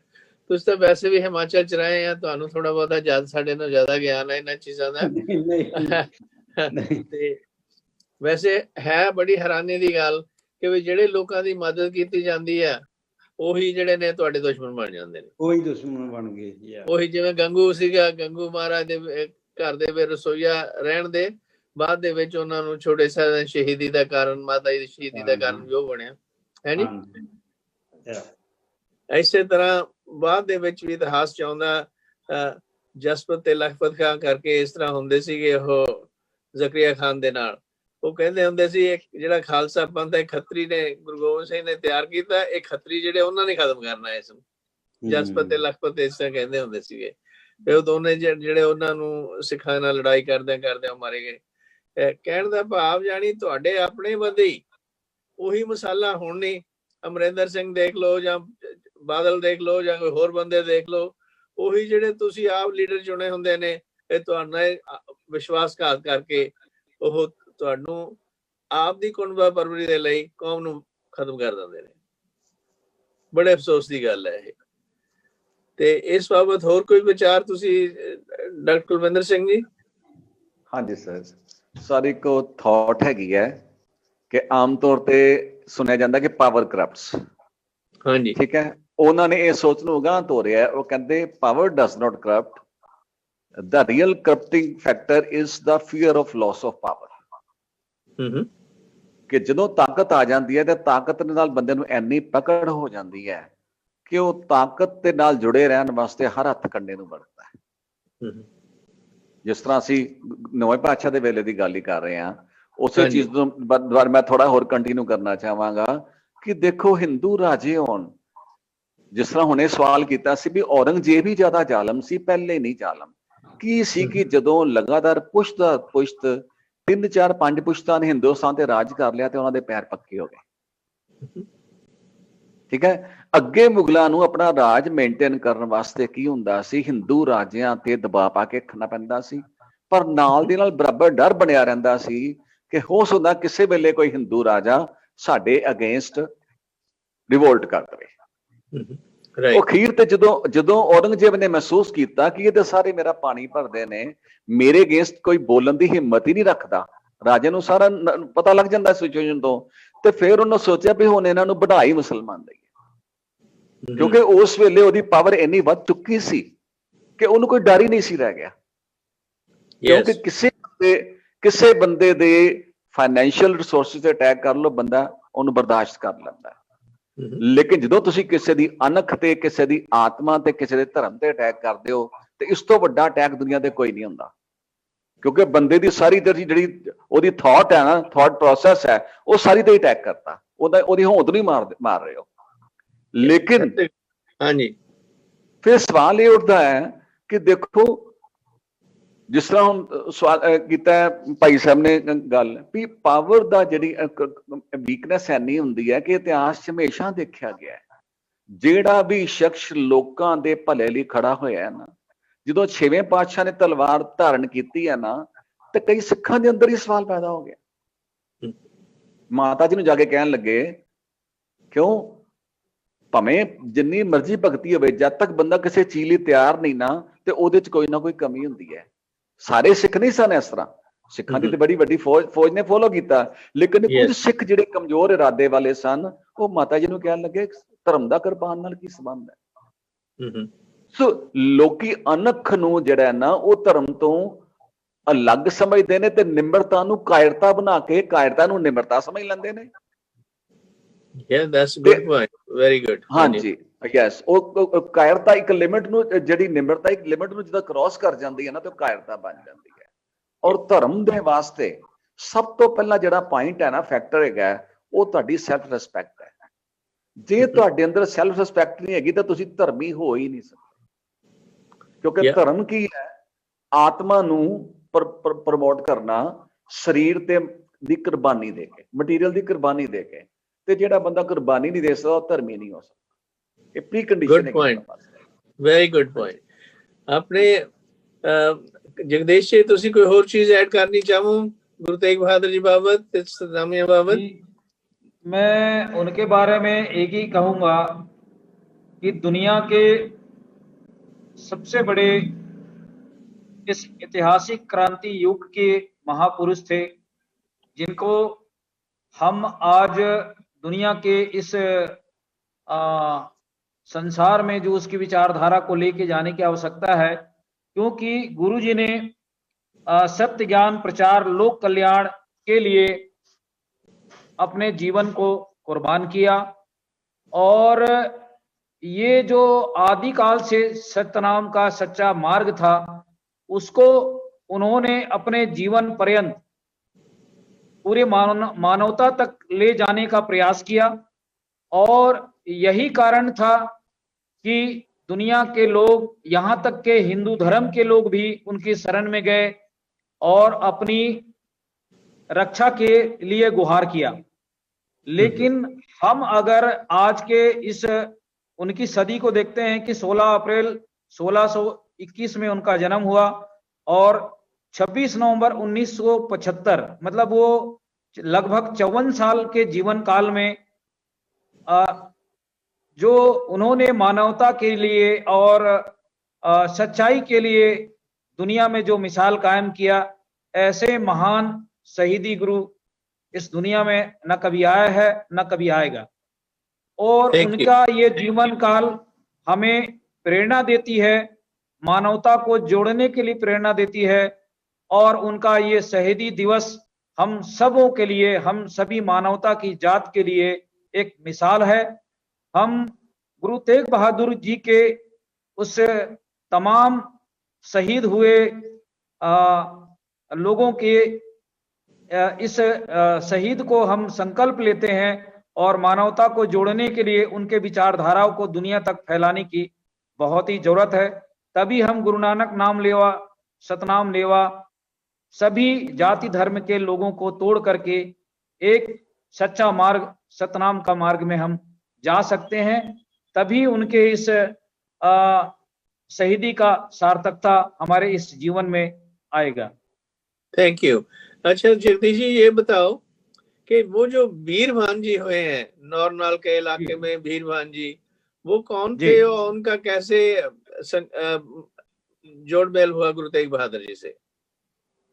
ये देखिए कि जब 1672 में सतनामियों का विद्रोह हुआ, क्योंकि उन्होंने जजिया कर लागू कर दिया किसानों को, चूंकि हमारे जो लोग थे वो मेहनत कश थे। आज भी जैसे अभी पंजाब में जो किसान अभी सड़कों पे है, वैसा ही जुल्म जाति उस समय किसानों के ऊपर में जो मेहनत की कमाई खाते थे उनके ऊपर में जजिया कर लगा करके परेशान करता था, उनको टैक्स देना पड़ता था। तो इसी के विरोध के कारण, क्योंकि सतनामी उसका पहला विरोध किए और उस विरोध के कारण उनके साथ विद्रोह हुआ और उन्हें भी धार्मिक रूप से और सामाजिक आर्थिक रूप से परेशान किया। और इस जुल्म और ज्यादती के लिए सबसे पहले सतनामी उठ खड़े हुए। उसके बाद में फिर ये हमारे गुरुजी को और भी देश में तमाम जो लोग हैं उनको इस्लाम धर्म के लिए, अपने ज्यादती और जुल्म के लिए वो ये मजबूर करना चाहता था कि आप हमारे धर्म को कबूल कर लो। लेकिन ये जुल्म और ज्यादती को लेकर जो गुरु तेग बहादुर जी इस दुनिया में जो मानवता के लिए जो काम किए या मानवता को जोड़ने के लिए उन्होंने उनका विरोध किया कि किसी भी धर्म में जुल्म और जाति, यहाँ तक कि इस्लाम धर्म भी ऐसा नहीं कहता है कि आप किसी के ऊपर में जुल्म करो। और उनका ईश्वर जो उनका अल्लाह है या खुदा है जो भी है, वो भी इनको ऐसा संदेश नहीं दिया है। अगर हम पैगंबर साहब की मार्ग को देखें तो उन्होंने भी सच्चा धर्म और सत्य का मार्ग का उपदेश दिया। आखिर में ये औरंगजेब को इतना क्रूर बनाने वाला कौन था, उसके पीछे किसका हाथ था, इसको समझने की जरूरत है पूरा देश और दुनिया को। तभी हम जो है इस सच्चे मार्ग को अपना सकते हैं और इस मानवता के जीवन को सफल बना सकते हैं। यही संदेश है गुरु तेग बहादुर जी का। Thank you Jagdish ji. सरजगतार Singh, anything you like to add? मैं एक गल जरूर ऐड करनी चाहांगा कि सिख धर्म दे विच जिस तरह कि आपां नूं पता है कि गुरु नानक देव जी ने जदों छोटे ही हुंदे सी ਉਹਨਾਂ ਨੂੰ ਉਹਨਾਂ ਦੇ ਜਿਹੜਾ ਸਕੂਲ ਟੀਚਰ ਜਾਂ ਪਾਧਾ ਸੀਗਾ ਉਹਨੇ ਕਿਹਾ ਕਿ ਵੀ ਤੂੰ ਵੀ ਜੰਜੂ ਪਾ ਲਾ, ਤੇ ਗੁਰੂ ਸਾਹਿਬ ਨੇ ਕਿਹਾ ਕਿ ਨਹੀਂ ਮੈਂ ਇਹ ਜੰਜੂ ਨਹੀਂ ਪਾਣਾ ਹੈਗਾ। ਲੇਕਿਨ ਜ਼ਿਆਦਾ ਆਪਾਂ ਆਉਂਦੇ ਆ ਕਿਉਂਕਿ ਜੋਤ ਸਾਰੀ ਇੱਕੋ ਹੀ ਹੈ, ਸਾਰੇ ਗੁਰੂ ਸਾਹਿਬਾਨ ਦੇ ਵਿੱਚ। ਨੌਵੇਂ ਪਾਤਸ਼ਾਹ ਨੇ ਉਧਰ ਉਹਨਾਂ ਨੇ ਜੰਜੂ ਪਾਇਆ ਨਹੀਂ ਤੇ ਇੱਧਰ ਉਹਨਾਂ ਨੇ ਜੰਜੂ ਦੀ ਰੱਖਿਆ ਕੀਤੀ। जिन्ने भी पंडित आए सी उन्हां कोलों उन्हां दी यही प्रॉब्लम सी कि सानू औरंगजेब कह रहा कि तुसीं जंजू ला के ते तुसीं मुस्लिम धर्म जिहड़ा हैगा वो कबूल कर लो। लेकिन गुरु साहब ने कहा भी नहीं चलो ठीक है फिर मैं तुहाडी हैल्प करांगा, क्योंकि गुरु गोबिंद सिंह जी आए उन्होंने कहा भी तुहाडे तों वध होर कौन हैल्प कर सकदा। सो एक पासे तां उन्होंने जंजू दी गल गुरु नानक साहब ने कीती ते इधर उन्होंने जंजू दी रखिया की। Yes. So context ਦੀ ਗੱਲ ਸੀ। ਹਾਂਜੀ context ਦੀ ਗੱਲ ਸੀ। ਪਰ ਦੇਖਣ ਜੇ ਆਇਆ ਜਿਹੜੇ ਪੰਡਤ ਨੇ, ਜਿਹੜੇ ਬ੍ਰਾਹਮਣ ਲੋਕ ਨੇ, ਉਹ ਕੋਈ ਖਾਸ ਤੁਹਾਡੇ ਉਹਨਾਂ ਨੂੰ ਉਹ ਜ਼ਿਆਦਾ ਆਪ ਖੁਦ ਰਹੇ ਨੇ, ਉਹ ਦੂਜੇ ਦੀ ਪਰਵਾਹ ਨਹੀਂ ਕਰਦੇ। ਜਦੋਂ ਤੇ ਉਹਨਾਂ ਨੂੰ ਲੋੜ ਪਵੇ ਤੇ ਉਹ ਗਧੇ ਨੂੰ ਵੀ ਪਿਓ ਕਹਿਣ ਲਈ ਤਿਆਰ ਨੇ, ਪਰ ਜਦੋਂ ਉਹਨਾਂ ਦੇ ਹੱਥ 'ਚ ਤਾਕਤ ਹੋਵੇ ਫਿਰ ਉਹ ਕਹਿੰਦੇ ਤੂੰ ਕੌਣ ਆ, ਤੂੰ ਤਾਂ ਸ਼ੂਦਰ ਆ, ਪਰੇ ਹੋ ਜਾ। ਹਾਂਜੀ, that's the kind of philosophy they have। ਜੇ ਹੁਣ ਮਹਾਰਾਜ ਰਣਜੀਤ ਸਿੰਘ ਮੌਕੇ ਵੀ ਕਿੰਨੇ ਸੀਗੇ ਡੋਗਰੇ ਜਿਹੜੇ ਸੀਗੇ, ਧਿਆਨ ਸਿੰਘ ਵਗੈਰਾ, ਗੁਲਾਬ ਸਿੰਘ ਹੋਰ ਸਾਰੇ ਇਕੱਠੇ ਹੋਏ ਸੀ, ਪਰ ਉਹਨਾਂ ਨੂੰ ਗਲਤ ਰਾਹ ਪਾਉਣ ਵਾਲਾ ਬੰਦਾ ਜਿਹੜਾ ਸੀ ਉਹ ਪੰਡਿਤ ਜੱਲਾ ਸੀਗਾ। ਉਹ ਪੰਡਿਤ ਸੀਗਾ ਜਿਹੜਾ ਉਹਨਾਂ ਦਾ ਗੁਰੂ ਸੀ। ਉਸਨੇ ਉਹਨਾਂ ਨੂੰ ਕਿਹਾ ਤੁਸੀਂ ਆਪਣੇ ਸਿੱਖਾਂ ਵਾਲੇ ਭੇਖ ਧਾਰ ਕੇ ਨਾ ਮਹਾਰਾਜ ਦੇ ਨਾਲ ਜੁੜ ਜਾਓ। ਜਦੋਂ ਮੌਕਾ ਲੱਗਿਆ, ਜਦੋਂ ਉਹਦੀ ਮੌਤ ਵਗੈਰਾ ਦਾ ਟਾਈਮ ਆਇਆ, ਜਦੋਂ ਮੌਕਾ ਲੱਗਿਆ, ਫਿਰ ਤੁਸੀਂ ਆਪਣਾ ਉਹਨੂੰ ਜਵਾਬ ਦੇ ਕੇ ਆਪਣਾ ਨਵਾਂ ਰਾਜ ਸ਼ੁਰੂ ਕਰ ਲਿਓ। ਉਹਦੇ ਫਿਲਾਸਫੀ ਦੇ, ਪੰਡਿਤ ਜੱਲੇ ਦੀ ਫਿਲਾਸਫੀ ਦੇ ਉੱਤੇ ਹੀ ਉਹਨਾਂ ਨੇ ਫਿਰ ਜਿਹੜਾ ਸਿੱਖ ਰਾਜ ਦੇ ਨਾਲ ਧਰੋਕ ਮਾਇਆ। ਕਹਿਣ ਦਾ ਭਾਵ ਮੇਰਾ ਇਹ ਹੈ ਕਿ ਵੀ ਇਹ ਜਿਹੜੇ ਪੰਡਿਤ ਨੇ ਮੂੰਹ ਤੋਂ ਬੜੇ ਮਿੱਠੇ ਨੇ, ਨਾਟ ਐਵਰੀਬਾਡੀ, ਪਰ ਜਿਹੜੇ ਪੋਲੀਟੀਕਲੀ ਸਟਰੋਂਗ ਲੋਕ ਨੇ, ਜਦੋਂ ਇਹਨਾਂ ਦੇ ਹੱਥ 'ਚ ਪਾਵਰ ਆ ਜਾਂਦੀ ਹੈ, ਇਹ ਆਪਦੀ ਸੈਲਫ ਪ੍ਰੀਜ਼ਰਵੇਸ਼ਨ ਦੇ ਲਈ ਕੋਈ ਪਰਵਾਹ ਨਹੀਂ ਕਰਦੇ। ਬਸ ਨਵੇਂ ਦੇ ਨਵੇਂ ਤਰੋੜ ਮਰੋੜ ਕੇ ਸ਼ਾਸਤਰ ਤਿਆਰ ਕਰਦੇ ਰਹਿੰਦੇ ਨੇ ਤੇ ਕਹਿੰਦੇ ਆ ਕਿ ਫਲਾਣਾ ਸ਼ਾਸਤਰ ਆ ਕਹਿੰਦਾ, ਫਲਾਣਾ ਸ਼ਾਸਤਰ ਇਹ ਕਹਿੰਦਾ। ਪੰਡਿਤ ਨੂੰ ਹਰ ਇੱਕ ਇਲਜ਼ਾਮ ਜਿਹੜਾ ਉਹ ਮਾਫ ਹੈ, ਤੇ ਦੂਜਾ ਛੋਟਾ ਗਰੀਬ ਹੈ, ਉਹ ਮਾੜੀ ਜਿਹੀ ਵੀ ਗਲਤੀ ਕਰਦੇ ਤਾਂ ਉਹਨੂੰ ਕਹੋ ਜੀ ਇਹਨੂੰ ਬੜੀ ਭਾਰੀ ਸਜ਼ਾ ਮਿਲਣੀ ਚਾਹੀਦੀ ਹੈ, ਅੱਗੇ ਨੂੰ ਬੋਲ ਨਾ ਸਕੇ। ਸੋ ਇਹਨਾਂ ਦੀ ਜਿਹੜੀ ਫਿਲਾਸਫੀ ਹੈਗੀ ਆ ਪੰਡਤਾਂ ਦੀ, ਉਤੋਂ ਤਾਂ ਸ਼ੂਗਰ ਕੋਟਡ ਹੈ, ਪਰ ਵਿੱਚੋਂ ਜਿਹੜੀ ਹੈ ਉਹ ਸੈਲਫ ਸਰਵਿੰਗ ਹੈ ਤੇ ਹੋਰ ਕਿਸੇ ਦੀ ਪਰਵਾਹ ਨਹੀਂ ਕਰਦੇ ਹੈ। ਕੀ ਖਿਆਲ ਆ? ਹੁਣ ਵੀ ਦੇਖੋ ਜਿਹੜੇ ਪੰਡਤ ਨੇ ਉਹਨਾਂ ਦਾ ਕਿੰਨਾ ਬੁਰਾ ਹਾਲ ਹੋਇਆ ਕਸ਼ਮੀਰ ਦੇ ਵਿੱਚ, ਉੱਥੋਂ ਕੱਢ ਕੇ ਉਹਨਾਂ ਨੇ ਇੱਥੇ ਦਿੱਲੀ ਦੇ ਵਿੱਚ ਧੱਕੇ ਖਾ ਰਹੇ ਨੇ, ਪਰ ਉਹਨਾਂ ਦੀ ਜਿਹੜੀ ਹੈਗੀ ਆ ਇੰਟਰਨਲ ਜਿਹੜੀ ਉਹਨਾਂ ਦੀ ਸਿਚੁਏਸ਼ਨ ਆ ਉਹ ਨਹੀਂ ਬਦਲਦੀ। ਲੈ ਕੇ ਕਸ਼ਮੀਰ ਤੋਂ ਕੰਨਿਆ ਕੁਮਾਰੀ ਤਾਈਂ ਉਸੇ ਤਰ੍ਹਾਂ ਦਾ ਸਾਰਿਆਂ ਦਾ ਸੁਭਾਅ ਹੈ। ਕੀ ਖਿਆਲ ਹੈ ਡਾਕਟਰ ਕੁਲਵਿੰਦਰ ਸਿੰਘ ਜੀ? ਹਾਂਜੀ ਸਰ, ਜਿਹੜੀ ਮਤਲਬ ਉਹ ਇੱਕ ਕੌਮ ਜਾਂ ਦੋ ਕੌਮ ਦੀ ਗੱਲ ਨਹੀਂ, ਮੇਰਾ ਖਿਆਲ ਹੈ ਵੀ ਜਿੰਨੇ ਵੀ ਗਰੁੱਪ ਹੈਗੇ ਨੇ, ਜਿੰਨੇ ਵੀ ਧਰਮ ਨੇ, ਜਿਸ ਬੰਦੇ ਕੋਲ ਸੱਤਾ ਆ ਜਾਂਦੀ ਹੈ ਨਾ, ਜੋ ਪਹਿਲਾਂ ਮੈਂ ਗੱਲ ਕਰ ਰਿਹਾ ਸੀ ਕਿ it is not the power that really corrupts, the fear of loss of power. ਜਿਹਨੂੰ ਸੱਤਾ ਆ ਜਾਂਦੀ ਹੈ ਉਹਨੂੰ ਸੱਤਾ ਨਾਲ ਪਕੜ ਹੋ ਜਾਂਦੀ ਹੈ, ਕਿਉਂਕਿ ਸਹੂਲਤਾਂ ਮਿਲ ਰਹੀਆਂ ਹੁੰਦੀਆਂ, ਉਹ ਫੇਰ ਉਹ ਸੱਤਾ ਨੂੰ ਖੋਈ ਨਾ ਜਾਵੇ, ਉਹ ਸਾਰੇ ਪ੍ਰਿੰਸੀਪਲ ਨਿਸ਼ਾਵਰ ਕਰ ਦਿੰਦਾ ਹੈ। ਉਹ ਭਾਵੇਂ ਧਰਮ ਦਾ ਆਸਰਾ ਲਵੇ, ਪਰ ਉਹ ਧਰਮ ਨੂੰ ਵੀ ਤਰੋੜ ਮਰੋੜ ਕੇ ਉਹਦਾ ਆਸਰਾ ਲੈਂਦਾ ਹੈ। ਉਹ ਕੱਲੀ ਮੈਂ ਗੱਲ ਪੰਡਤਾਂ ਨਾਲ ਨਹੀਂ ਜੋੜਨੀ ਚਾਹੁੰਦਾ, ਜਿਸ ਵੀ ਧਰਮ ਦੇ ਵਿੱਚ ਕਦੇ ਕਿਸੇ ਨੂੰ ਰਾਜ ਭਾਗ ਦਾ ਮੌਕਾ ਮਿਲਿਆ ਤੇ ਰਾਜ ਭਾਗ ਦੇ ਨਾਲ ਹੀ ਕਰਪਸ਼ਨ ਹੋ ਜਾਂਦਾ ਹੈ, ਕਿਉਂਕਿ ਬਹੁਤ ਘੱਟ ਇਤਿਹਾਸ ਦੇ ਵਿੱਚ ਰਾਜੇ ਹੋਏ ਨੇ, ਬਹੁਤ ਘੱਟ ਰਾਜੇ ਹੋਏ ਨੇ ਜਿਹੜੇ ਰਾਜੇ ਧਰਮੀ ਹੋਏ ਆ। ਗਿਣਤੀ ਦੇ ਰਾਜੇ ਸਾਰੇ ਇਤਿਹਾਸ ਤੁਸੀਂ ਲੱਭ ਸਕਦੇ ਹੋ। ਰਾਜਾ ਹਰੀਸ਼ ਚੰਦਰ ਅਸੀਂ ਸੁਣਦੇ ਆ, ਤੇ ਰਾਜਾ ਜਨਕ ਸੁਣਦੇ ਆ, ਤੀਜਾ ਰਾਜਾ ਤੁਹਾਨੂੰ ਪੁਰਾਣੀ ਸੰਸਕ੍ਰਿਤੀ ਚ ਸੁਣਨ ਚ ਨਹੀਂ ਆਏਗਾ। ਐਸੇ ਤਰ੍ਹਾਂ ਜਿਹੜਾ ਸਿੱਖ ਧਰਮ ਹੈ ਇਹ ਚ ਮਹਾਰਾਜਾ ਰਣਜੀਤ ਸਿੰਘ ਜੀ ਦਾ ਨਾਮ ਆਉਂਦਾ ਹੈ। ਸੋ ਬਹੁਤ ਘੱਟ ਰਾਜੇ ਹੋਏ ਨੇ ਜਿਹੜੇ ਧਰਮੀ ਹੋਏ ਨੇ। ਹਾਂਜੀ, ਇੱਕ ਇਹ ਵੀ ਹੋਰ ਵੀ ਪੁਆਇੰਟ ਹੈ ਨਾ ਕਿ ਵੀ ਇਹ ਜਿਹੜੇ ਨੇ ਈਵਨ ਹਿੰਦੂ ਧਰਮ ਦੇ ਵਿੱਚ ਹੀ ਹੁੰਦੇ ਆ। ਮੈਂ ਦੂਜੇ ਧਰਮਾਂ ਦੀ ਗੱਲ ਨਹੀਂ ਕਰ ਰਿਹਾ ਵੀ ਹਿੰਦੂ ਮੁਸਲਿਮ ਜਾਂ ਹਿੰਦੂ ਸਿੱਖ ਦੀ, ਈਵਨ ਜਿਹੜੇ ਹਿੰਦੂ ਧਰਮ ਦੇ ਵਿੱਚ ਹੀ ਹੁੰਦਿਆਂ ਉਹ ਜਿਹੜੇ ਲੋਕ ਨੇ, ਗਰੀਬ ਲੋਕ, ਜਿਹੜੇ ਕਿਰਤੀ ਲੋਕ ਨੇ, ਉਹਨਾਂ ਨੂੰ ਸ਼ੂਦਰ ਕਹਿ ਕੇ ਉਹਨਾਂ ਦਾ ਕੀ ਬੁਰਾ ਹਾਲ ਕੀਤਾ ਹੋਇਆ।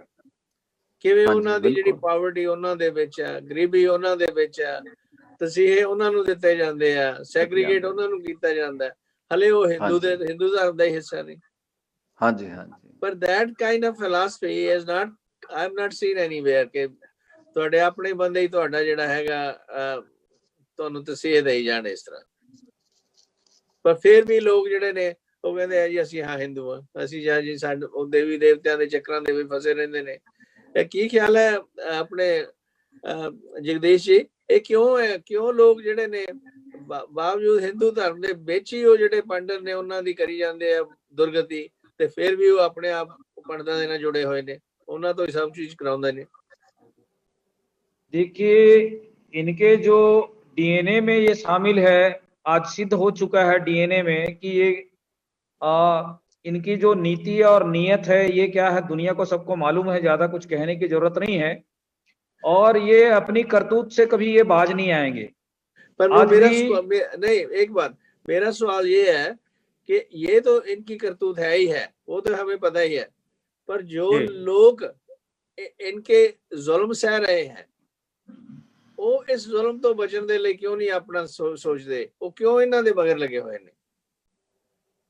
देखिए क्या है कि जब एक सच का राह है और दूसरा झूठ का राह है, लेकिन आज इनके भी जो जो भक्त बने हुए हैं, जिनको आज भक्त कहा जाता है, वो भक्तों के इनकी जो संख्या है, झूठ और पाखंडों का जो जो संख्या है, वो लगातार ये अपने इजाफा करते जा रहे हैं और जो सच के मार्ग में चलने वाले लोगों को कुचलने की कोशिश की जा रही है।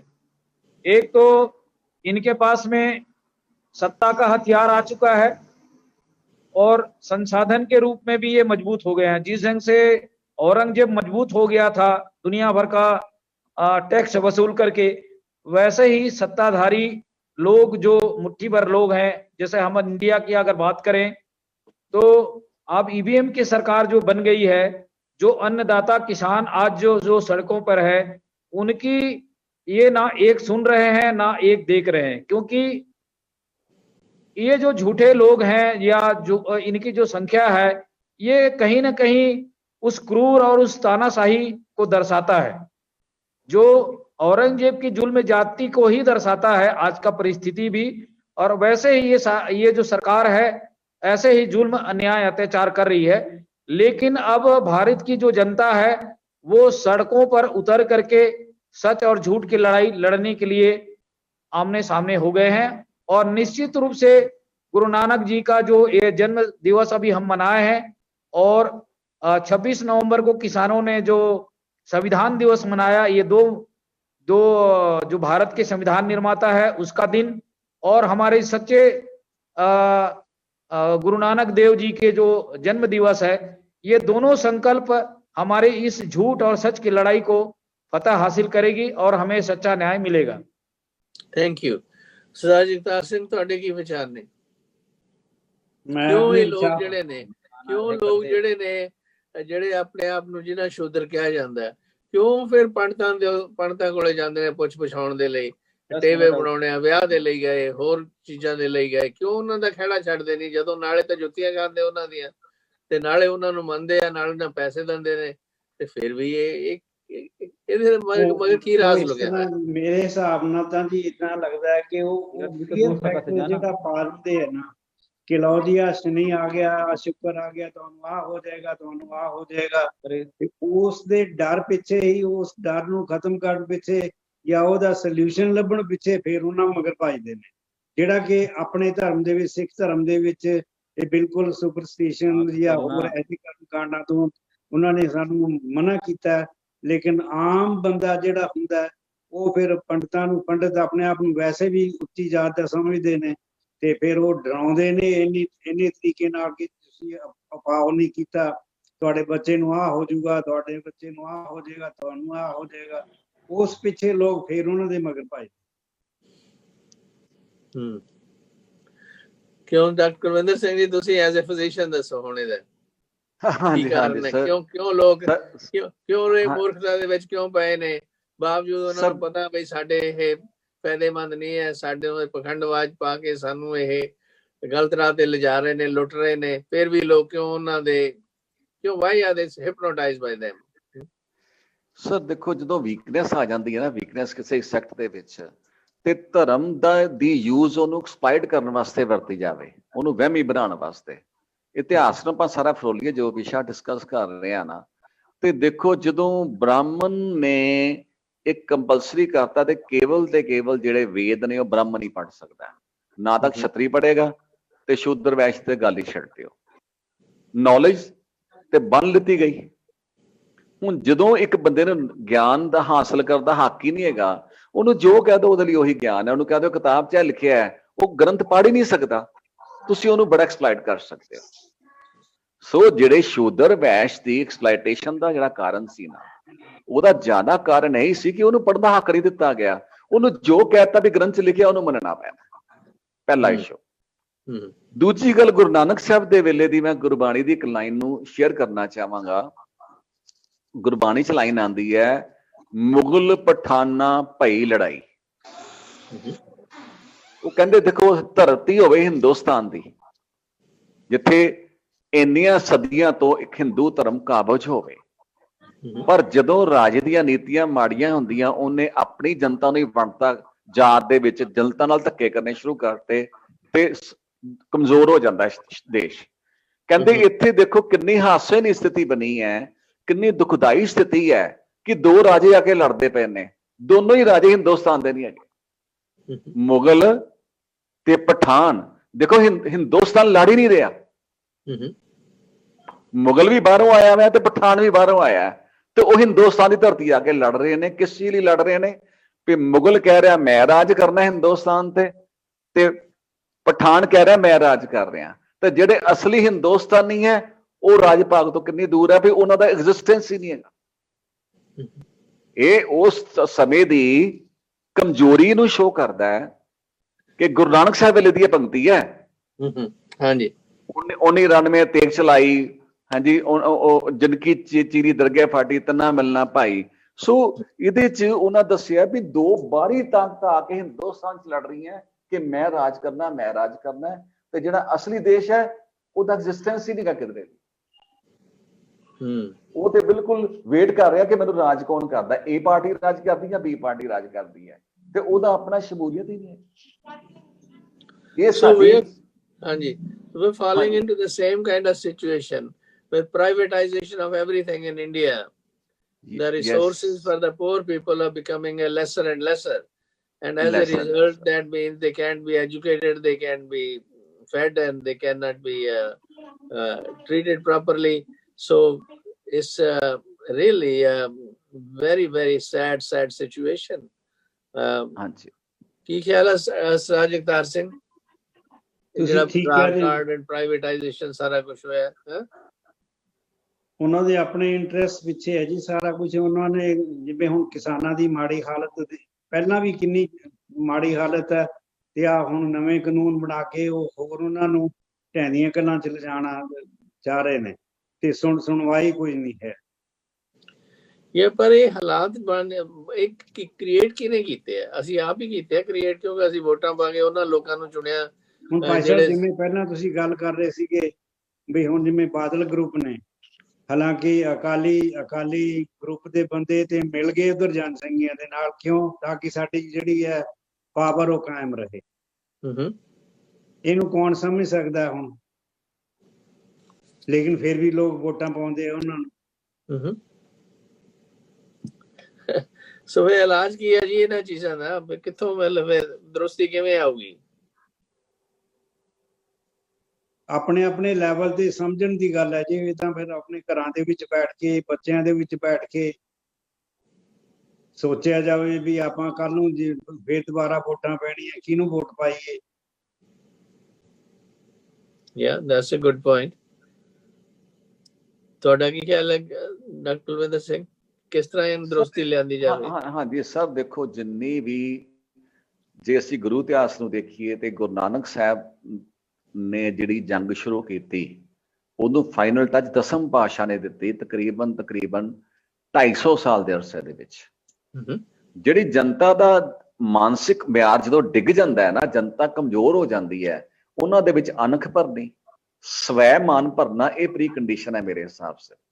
ਜਦ ਤੱਕ ਇਨਸਾਨ ਦੇ ਵਿੱਚ ਸਵੈ ਮਾਨ ਨਹੀਂ ਆਉਂਦਾ, ਉਹ ਈਜ਼ੀ ਚੀਜ਼ ਨੂੰ ਅਕਸੈਪਟ ਕਰਦਾ ਪਿਆ, ਤੇ ਉਦੋਂ ਤੱਕ ਉਹ ਆਪਣੇ ਰਾਈਟਸ ਲਈ ਤੇ ਸੱਚ ਲਈ ਨਹੀਂ ਖਲੋ ਸਕਦਾ, ਨਹੀਂ ਲੜ ਸਕਦਾ। ਸਭ ਤੋਂ ਪਹਿਲਾਂ ਸਵੈ ਮਾਨ ਹੋਣਾ ਜ਼ਰੂਰੀ ਹੈ, ਤੇ ਧਰਮ ਹੀ ਹੈ ਜਿਹੜਾ ਤੁਹਾਡੇ ਅੰਦਰ ਸਵੈ ਮਾਨ ਤੇ ਕੁਰਬਾਨੀ ਦਾ ਜਜ਼ਬਾ ਭਰਦਾ ਹੈ। ਸਾਰੇ ਧਰਮ ਹੀ ਇਹ ਚੀਜ਼ ਕਰਦੇ ਨੇ, ਬਸ਼ਰਤੇ ਅਸੀਂ ਉਹਨਾਂ ਨੂੰ ਫੋਲੋ ਕਰੀਏ। ਧਰਮਾਂ ਦੀ ਜਿਹੜੀ ਓਰੀਜਨੈਲਿਟੀ ਹੈ ਨਾ, ਸਮੇਂ ਦੇ ਨਾਲ ਧਰਮਾਂ 'ਚ ਨਿਗਾਰ ਆ ਜਾਂਦਾ ਹੈ। ਉਹ ਨਿਗਾਰ ਅਸੀਂ ਲੋਕੀ ਪਾਉਂਦੇ ਹਾਂ।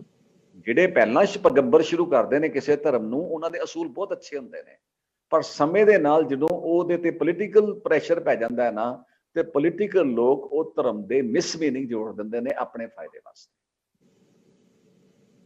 ਯੈਸ, ਸਮੇਂ ਨਾਲ ਹਰ ਧਰਮ 'ਚ ਹੈ। ਅਸੀਂ ਸਿੱਖੀ ਦੇ ਵਿੱਚ ਜੇ ਪੁਰਾਣਾ ਇਤਿਹਾਸ ਪੜ੍ਹੀਏ ਤੇ ਅੱਜ ਦੇਖੀਏ ਤੇ ਬੜਾ ਸਾਡੇ 'ਚ ਨਿਗਾਰ ਆ ਚੁੱਕਾ ਹੈ। Again, it's going away from the basic Sikh education, basic Gurmat education ਨਾ ਹੋਣ ਕਰਕੇ ਤੇ ਉਹਦੇ ਵਿੱਚ ਹਾਂਜੀ। ਸਾਡੇ ਵਿੱਚ ਕੁਰੀਤੀਆਂ ਪੈਦਾ ਹੋ ਗਈਆਂ। ਹੋ ਗਈਆਂ। ਆਪਾਂ ਕਹਿੰਦੇ ਤਾਂ ਹੈਗੇ ਆ ਦੀਨਨ ਕੀ ਪ੍ਰਤਪਾਲ ਕਰੇ, ਹਾਂਜੀ, ਜਾਂ ਆਪਣੇ ਉਹ ਜਿਹੜਾ ਹਾਂਜੀ। ਸ਼ਬਦਾਂ ਦਾ ਹੈਗਾ ਪੁਰਜਾ ਪੁਰਜਾ ਕੱਟ ਮਰੇ ਕਬੂ ਨਾ ਛੱਡੇ ਖੇਤ, ਹਾਂਜੀ। ਹਾਂਜੀ। ਉਹ ਜਿਹੜੀਆਂ ਚੀਜ਼ਾਂ ਨੇ ਉਹ ਸਾਨੂੰ ਇਸ ਪਾਸੇ ਲੈ ਕੇ ਜਾਂਦੀਆਂ ਕਿ ਵੀ ਅਸੀਂ ਗਰੀਬ ਦੇ ਲਈ ਖੜੇ ਹੋਈਏ। ਨੀਚੋਂ ਉੱਚ ਕਰੇ ਮੇਰਾ ਗੋਬਿੰਦ ਕਾਹੂ ਤੇ ਨਾ ਡਰੇ, ਹਾਂਜੀ। ਹਾਂਜੀ। ਇਸ ਤਰ੍ਹਾਂ ਦੇ ਜਿਹੜੇ ਆ, ਪਰ ਉਹ ਚੀਜ਼ਾਂ ਦੀ ਪਹਿਰੇਦਾਰੀ ਕਿਉਂ ਛੱਡ ਦਿੱਤੀ ਗਈ? ਸਰ ਮੈਂ ਬੋਲਾਂ ਸਰ? ਸਰ ਉਹ ਤਾਂ ਦੇਖੋ ਇੱਕ, ਹਾਂ, ਦਸਮ ਪਾਤਸ਼ਾਹ ਦੀ ਇੱਕ ਨਾ ਪੰਕਤੀ ਆਂਦੀ ਹੈ, ਇਨ ਗਰੀਬ ਸਿੱਖਨ ਕੋ ਦੇਹੋਂ ਪਾਤਸ਼ਾਹੀ ਇਹ ਯਾਦ ਕਰੇ ਹਮਰੀ ਗੁਰਿਆਈ।